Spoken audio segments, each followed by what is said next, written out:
बिस्मिल्लाहिर्रहमानिर्रहीम। अस्सलाम वालेकुम। अपने अगले लेक्चर की तरफ चलते हैं जो कि है यूनिट नंबर 8 केमिकल रिएक्टिविटी से ही रिलेटेड। ठीक है, सेम ही चैप्टर का नेक्स्ट टॉपिक है, लास्ट टॉपिक है, बल्कि इसके बाद हम जाएंगे एक्सरसाइज की तरफ और एक्सरसाइज के साथ ही हमारा ये चैप्टर भी ख़त्म हो जाएगा। ठीक है जी। तो आज का जो हमारा टॉपिक है वो है इलेक्ट्रोनेगेटिव कैरेक्टर। ये ऐसे इनकम्प्लीट सा दिख रहा है कि इलेक्ट्रोनेगेटिव कैरेक्टर किसका। तो हम कंटिन्यूएशन में चल रहे हैं। आपको पता है हम इससे पहले लेक्चर में नॉन मेटल्स को डिस्कस कर रहे थे, तो नॉन मेटल्स की प्रॉपर्टीज़ को हम डिस्कस कर रहे थे। अब ये जो इलेक्ट्रोनेगेटिव कैरेक्टर है ये भी हम जनरली नहीं देख रहे हैं, ये भी हम किस कॉन्टेक्स्ट में देख रहे हैं, नॉन मेटल्स की प्रॉपर्टी के तौर पर इसको हम डिस्कस करेंगे। अच्छा जी, इलेक्ट्रोनेगेटिव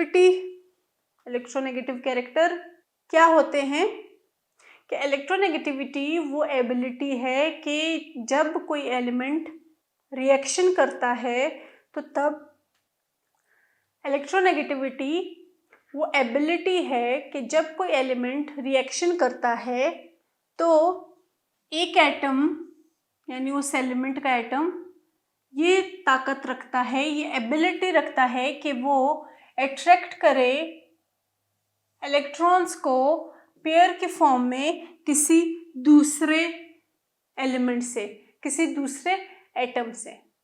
ठीक है, आपको पता है कि रिएक्शन होते ही किस बेसिस पे है कि कुछ एलिमेंट्स में ये टेंडेंसी होगी कि वो अपने इलेक्ट्रॉन लूज कर सके, कुछ में ये टेंडेंसी होगी कि वो दूसरों के इलेक्ट्रॉन्स गेन कर सके, और अगर ये दोनों कंडीशंस प्रोवाइड नहीं हो रही तो फिर एक तीसरी कंडीशन ये होगी कि अगर कोई भी इलेक्ट्रॉन लूज करने या इलेक्ट्रॉन गेन करने पे रेडी नहीं है तो फिर क्या होता है, फिर शेयरिंग ऑफ इलेक्ट्रॉन्स होती है। तो इस तरह से हमारे पास बॉन्डिंग होती है। तो इलेक्ट्रोनेगेटिव कैरेक्टर जो है वो किसी एलिमेंट या एटम का वो कैरेक्टर है जिसके थ्रू वो इलेक्ट्रॉन्स को एक्सेप्ट कर सकते हैं किसी भी दूसरे एटम से लेके। ठीक है जी। तो ये कैरेक्टर जो है ये ज़्यादा इफेक्टिव होता है नॉन मेटल्स में रादर देन मेटल्स, क्योंकि मेटल्स में तो ये कैरेक्टर मौजूद ही नहीं है। मेटल्स में जब हम कैरेक्टर देखते हैं वो इलेक्ट्रोनेगेटिविटी का ऑपोजिट है, जिसको हम कहते हैं इलेक्ट्रोपॉजिटिविटी। ठीक है जी। वहाँ पे हम क्या चेक करते हैं, इलेक्ट्रोपॉजिटिविटी चेक करते हैं। नॉन मेटल्स के केस में हम क्या चेक करते हैं, इलेक्ट्रोनेगेटिविटी चेक करते हैं। तो इलेक्ट्रोनेगेटिव कैरेक्टर इफेक्टिव होगा नॉन मेटल्स के केस में। ठीक है जी। अच्छा, अब यहाँ पे इलेक्ट्रोनेगेटिविटी क्यों इफेक्टिव है, क्योंकि यहाँ पे जो न्यूक्लियर चार्ज होता है नॉन मेटल्स पे वो ज़्यादा होता है और साइज जो होता है नॉन मेटल्स का वो कम होता है एज कंपेयर टू किसके, मेटल्स के। अब आप देखो दो फैक्टर्स जो है वो इन्वॉल्व हो रहे हैं, वो इफेक्ट कर रहे हैं किसको, इलेक्ट्रोनेगेटिविटी को। कैसे, एक तो न्यूक्लियर चार्ज है, दूसरा जो है वो साइज है। अब आप देखो ये दोनों जो फिनोमेना है ये कहाँ पे इंक्रीज होते हैं, ये हमारे पास होते हैं अलोंग द ग्रुप। यानी जब हम अलोंग द ग्रुप जाते हैं तो न्यूक्लियर चार्ज जो है वो इंक्रीज होता है। ठीक है जी। क्या इंक्रीज होता है, न्यूक्लियर चार्ज इंक्रीज होता है। डाउन द ग्रुप हम जब जाते हैं तो न्यूक्लियर चार्ज डिक्रीज होता है। क्यों, क्योंकि जो इलेक्ट्रॉन्स है वो फर्दर अगले अगले शेल्स में जंप करते जाते हैं और फासला दूर हो जाता है आखिरी इलेक्ट्रॉन्स के दरमियान और न्यूक्लियस के दरमियान। तो जब वो फासला ज़्यादा हो गया तो इसका मतलब न्यूक्लियस का होल्ड आखिरी इलेक्ट्रॉन पे कम हो गया, जिसकी वजह से न्यूक्लियर चार्ज जो है वो इफेक्टिव नहीं रहा। लेकिन अलोंग द ग्रुप जब हम जाते हैं, अलोंग द पीरियड, तो न्यूक्लियर चार्ज जो है वो हाई होता जाता है। क्यों हाई होता जाता है, क्योंकि शेल्स जो है वो इंक्रीज नहीं हो रहे, लेकिन नंबर ऑफ इलेक्ट्रॉन्स जो है वो तो इंक्रीज हो रहे हैं। तो जितने इलेक्ट्रॉन्स इन शेल्स में जमा होते जाते हैं उतना ही चार्ज जो है वो इंक्रीज होता जाता है, उतना ही न्यूक्लियस का होल्ड ज़्यादा होता है। यानी अगर यहाँ पे पहले एलिमेंट में न्यूक्लियस का आखिरी शेल के 2 इलेक्ट्रॉन्स पे होल्ड है, तो यहाँ पे 6 इलेक्ट्रॉन्स पे है, यहाँ पे 8 इलेक्ट्रॉन्स पे है। तो इसका मतलब जो चार्ज है उसकी इंटेंसिटी क्या हो रही है, इंक्रीज हो रही है। क्लियर हो गई बात। इसी तरह से जो साइज है वो भी नॉन मेटल्स का क्या होता है, स्मॉल होता है अलोंग द पीरियड। तो साइज स्मॉल होने की वजह से जाहिर है अगेन सेम इफेक्ट होगा कि न्यूक्लियर चार्ज ज़्यादा होगा, है ना। तो जब न्यूक्लियर चार्ज ज़्यादा होगा, अब आप फर्ज करो हमारे पास कोई एलिमेंट है जो कि है नॉन मेटल, ठीक है। अब इस नॉन मेटल में जो यहाँ पे इलेक्ट्रॉन्स है उन पे न्यूक्लियस का होल्ड ज़्यादा है। क्यों? क्योंकि यहाँ पे न्यूक्लियर चार्ज जो है वो हाई है। तो क्योंकि इसके अपने इलेक्ट्रॉन्स तो इसके कंट्रोल में है ही, तो ये कोशिश कर सकता है कि किसी दूसरे एलिमेंट जिसमें न्यूक्लियर चार्ज कम हो, साइज बड़ा हो, यानी अब इस न्यूक्लियस और इस इलेक्ट्रॉन के बीच का फासला इतना ज़्यादा है कि अट्रैक्शन कम हो गई है यहाँ पे। तो इसका मतलब ये जो न्यूक्लियस है ये कोशिश करेगा कि भाई अपने वाले तो मैंने सारे पकड़े हुए हैं सख्ती से, है ना, होल्ड किए हुए हैं इलेक्ट्रॉन्स, तो मुझ में इतनी ताकत है कि मैं एक काम करूं, इसके इस इलेक्ट्रॉन को भी मैं यहाँ लेके आऊं। क्यों? क्योंकि अभी मैं फ्री स्टेट में हूं, मैंने स्टेबल होना है, मैंने रिएक्शन करना है।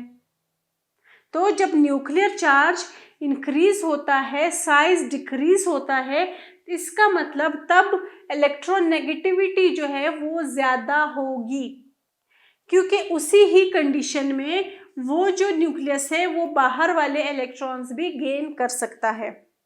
तो इसलिए हम कहते हैं कि जो इलेक्ट्रोनेगेटिव कैरेक्टर है वो इफेक्टिव होता है नॉन मेटल्स में, और किसकी वजह से इफेक्टिव होता है, हाई न्यूक्लियर चार्ज और स्मॉल साइज की वजह से इफेक्टिव होता है। क्लियर हो गई बात। अगेन अब हम आ जाते हैं ट्रेंड पे कि नॉन मेटल्स का इलेक्ट्रोनेगेटिव कैरेक्टर का जो ट्रेंड है वो पीरियोडिक टेबल में कैसा होगा। अलोंग द ग्रुप क्या होगा और down the, along the period क्या होगा और डाउन द ग्रुप क्या होगा। ठीक है, आपको पता है एक्स एक्सिस पे हमारे पास पीरियड्स होते हैं और वाई एक्सिस पे हमारे पास होते हैं ग्रुप्स। तो अब हम यहाँ पे क्या कह रहे हैं कि इलेक्ट्रोनेगेटिव कैरेक्टर जो है वो अलोंग द पीरियड इंक्रीज होगा और डाउन द ग्रुप जो है वो डिक्रीज होगा। एक्सेप्शन किस चीज़ की है, नोबल गैसेस की। यानी ये जो लास्ट ग्रुप है हमारे पास 18th ग्रुप जो कि है नोबल गैसेस का, ये इस इफेक्ट में नहीं शामिल। यानी इस इलेक्ट्रोनेगेटिविटी का ट्रेंड जो है वो यहाँ 17th ग्रुप पे आके रुक जाएगा, 18th तक नहीं पहुंचेगा। 18th का कोई ताल्लुक ही नहीं है किसी के साथ। वो तो नोबल गैसेस है, वो इनर्ट है, उन्हें ज़रूरत नहीं है रिएक्शन करने की या इलेक्ट्रोनेगेटिविटी शो करने की या इलेक्ट्रो पॉजिटिविटी शो करने की। ठीक है, तो 17th ग्रुप तक क्या होगा कि अलोंग द पीरियड जो इलेक्ट्रोनेगेटिव कैरेक्टर होगा वो इंक्रीज होगा। अभी ही हमने डिस्कस किया न्यूक्लियर चार्ज का इफेक्ट कि न्यूक्लियर चार्ज जो है वो अलोंग द पीरियड इंक्रीज होता है। तो क्योंकि न्यूक्लियर चार्ज इंक्रीज है तो इसका मतलब न्यूक्लियर चार्ज का आखिरी इलेक्ट्रॉन तक भी अपना होल्ड पूरा है और उसमें अब भी इतनी ताकत है उस चार्ज में कि वो बाहर के इलेक्ट्रॉन्स भी एक्सेप्ट कर सकता है, ले सकता है। तो इसलिए हम कहते हैं कि इलेक्ट्रोनेगेटिव कैरेक्टर जो है वो अलोंग द पीरियड इंक्रीज होता है। और डाउन द ग्रुप क्यों डिक्रीज होता है, क्योंकि आप साइज देखोगे तो डाउन द ग्रुप जो है साइज इंक्रीज होता जाता है। अब जैसे जैसे साइज इंक्रीज होता जाता है इसका मतलब नंबर ऑफ शेल्स जो है वो भी इंक्रीज होते हैं, है ना, नंबर ऑफ शेल्स भी इंक्रीज होते हैं। जैसे जैसे नंबर ऑफ शेल्स इंक्रीज होते हैं तो इसका मतलब जो आखिरी इलेक्ट्रॉन होगा उस पे न्यूक्लियस का होल्ड कम होगा। तो जब अपने ही इलेक्ट्रॉन पे उसका होल्ड कम हो गया है तो ऐसा कैसे पॉसिबल है कि कोई दूसरा एलिमेंट जब आएगा तो वो उसके भी इलेक्ट्रॉन जो है वो गेन कर सके, नहीं पॉसिबल ना, क्यों? क्योंकि न्यूक्लियर चार्ज जो है वो डाउन द ग्रुप डिक्रीज हो गया है, इसीलिए इलेक्ट्रोनेगेटिव कैरेक्टर जो है वो भी डाउन द ग्रुप डिक्रीज हो गया है। ठीक है जी।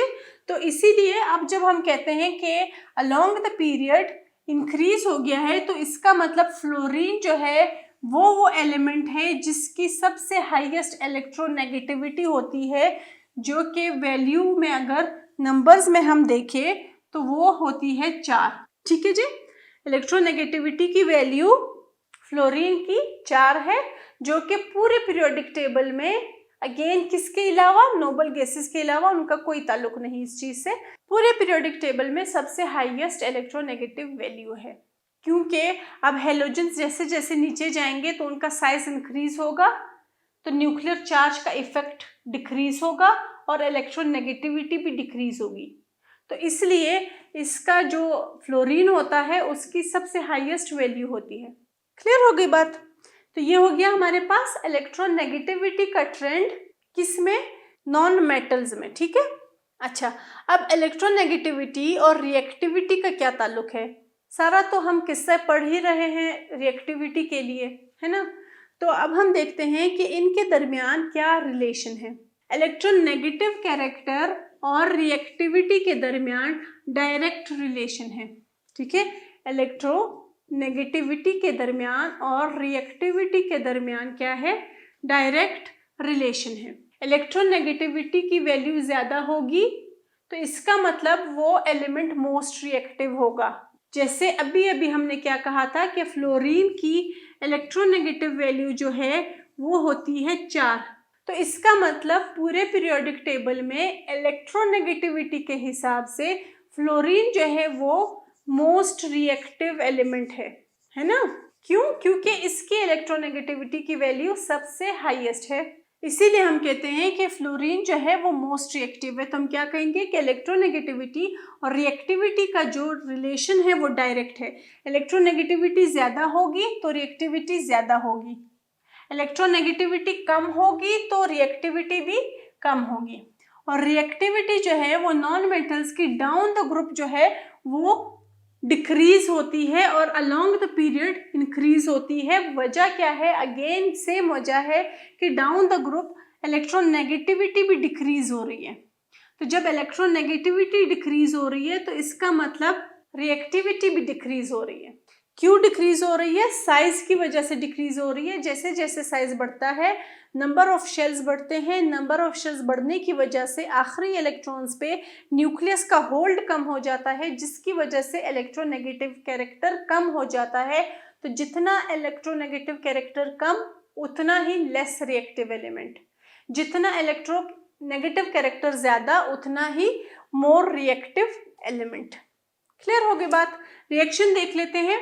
रिएक्शन के कंपैरिजन में भी अगर हम देखें तो फ्लोरीन जो है वो सबसे ज़्यादा अच्छे रिएक्शन करता है वाटर के साथ, उसके बाद क्लोरीन और ब्रोमीन भी करता है किसी हद तक, लेकिन आयोडीन जो है वो तो रिएक्शन करता ही नहीं है। ठीक है। तो क्या हो रहा है? अब आप इनको अगर देखो तो आपको पता है कि फ्लोरीन, क्लोरीन, ब्रोमीन, आयोडीन इस सीक्वेंस में है। तो इसका मतलब जो पहला एलिमेंट है वो सबसे ज़्यादा अच्छा और तेज रिएक्शन कर रहा है, रेडिली कर रहा है। ठीक है। जैसे उसको वाटर मिला उसने रिएक्शन कर लिया, उसके बाद जो रिएक्टिविटी है वो डिक्रीज होती जा रही है। तो आयोडीन तक जब आती है तो आयोडीन तो कहता है कि मैंने ऑर्डिनरी कंडीशंस में वाटर के साथ रिएक्शन करना ही नहीं है। अगर आपने मुझसे वाटर के साथ रिएक्शन करवाना है तो इसका मतलब आपको मुझे कोई ना कोई अलग सर्कमस्टेंसेस प्रोवाइड करने होंगे, अलग कंडीशंस प्रोवाइड करने होंगे। तो यहाँ पे रिएक्शंस के थ्रू क्या चीज़ प्रूव हो रही है कि इलेक्ट्रोनेगेटिविटी जैसे जैसे डिक्रीज हो रही है डाउन द ग्रुप, वैसे वैसे रिएक्टिविटी एलिमेंट्स की डिक्रीज हो रही है। क्लियर हो गई बात?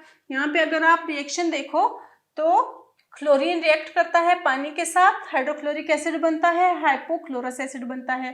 ब्रोमीन पानी के साथ रिएक्ट करने पे हाइड्रोजन ब्रोमाइड और ऑक्सीजन रिलीज करता है। ठीक है जी। ये हो गए इसके रिएक्शंस, लेकिन स्पीड जो है वो कम होती जाती है, प्रोडक्ट जो है वो रेडिली नहीं मिलता जैसे हम डाउन द ग्रुप जाते हैं। इसी तरह रिएक्शन अगर देखिए कास्टिक सोडा के साथ, तो क्लोरीन जब सोडियम हाइड्रोक्साइड के साथ रिएक्ट करता है तो एज अ रिजल्ट हमें सोडियम क्लोराइड मिलता है। ठीक है। सोडियम क्लोरेट मिलता है और पानी मिलता है ना। ठीक है जी, तो यहाँ पे क्या है, रिएक्शन फास्ट है। अब जब ब्रोमीन रिएक्ट करेगा सेम हाइड्रोक्साइड के साथ, ठीक है, दोनों सेम ही रिएक्टेंट के साथ रिएक्ट कर रहे हैं। अब जो है ये रिएक्शन ऑर्डिनरी कंडीशन पे नहीं हो रहा, अब यहाँ पे इसको हीट प्रोवाइड की गई है। हीट प्रोवाइड करने पे तब जो है वो सोडियम ब्रोमेट और सोडियम ब्रोमीन और हाइड्रोजन वाटर जो है वो रिलीज करेगा, बनाएगा बाय प्रोडक्ट। तो इस इक्वेशन में क्या आपको नजर आ रहा है कि क्लोरीन जो है वो तो पानी के, ये कास्टिक सोडा के साथ, जिसको सोडियम हाइड्रोक्साइड भी कहते हैं, ठीक है, उसके साथ डायरेक्टली रिएक्ट कर रहा है, लेकिन ब्रोमीन जो है वो उसके साथ डायरेक्टली रिएक्ट नहीं कर सकता, इसलिए उसको हीट किया जाता है, तब जो है उसका रिएक्शन कंडक्ट हो सकता है। तो इस बात से क्या प्रूफ हुआ कि जो रिएक्टिविटी है वो डिक्लाइन में जाती है, डिक्रीज में जाती है डाउन द ग्रुप। वजह क्या है कि इलेक्ट्रोनेगेटिविटी भी डिक्रीज होती जाती है डाउन द ग्रुप, और हम कहते हैं कि इलेक्ट्रोनेगेटिविटी और रिएक्टिविटी का डायरेक्ट रिलेशन है। फिर हम देखते हैं कि हेलोजेंस की अगर हम सिर्फ बात करें तो हेलोजेंस के आपस के दरमियान कंपैरिजन हम करें तो रिएक्टिविटी का क्या ट्रेंड होगा, क्या इफेक्ट होगा। हेलोजेंस जो है वो सबसे इलेक्ट्रोनेगेटिव होते हैं, ठीक है, हर पीरियड में, यानी अब आप देखो यहाँ पे आपके पास कैसे आ रहे थे, फ्लोरीन, क्लोरीन, ब्रोमीन, तो इसका मतलब ये 3 पीरियड्स की बात हो रही है। जब हम एक्स एक्सिस पे जाते हैं तो हर अपने पीरियड में सबसे हाईएस्ट इलेक्ट्रोनेगेटिव एलिमेंट यही होते हैं जो कि हेलोजन ग्रुप्स के हैं, ठीक है। और उनके अपने दरमियान अगर हम हेलोजेंस को शो करें या हम उसको कंपेयर करें तो तब हमें ये पता चलता है कि अपने ग्रुप में डाउन द ग्रुप जो है डिक्लाइन आता है इलेक्ट्रोनेगेटिविटी की वैल्यू में, तो इसलिए उनकी जो रिएक्टिविटी है वो भी डिक्रीज हो जाती है। इसको हम अगर रिएक्शंस के थ्रू देखें तो सारे हेलोजेंस जो है वो हाइड्रोजन के साथ रिएक्ट करते हैं, लेकिन अलग अलग कंडीशंस में। अब जैसे फ्लोरीन जो है वो फौरन से रिएक्ट करता है, हाइड्रोजन फ्लोराइड बनाता है, साथ ही साथ एनर्जी भी रिलीज कर लेता है।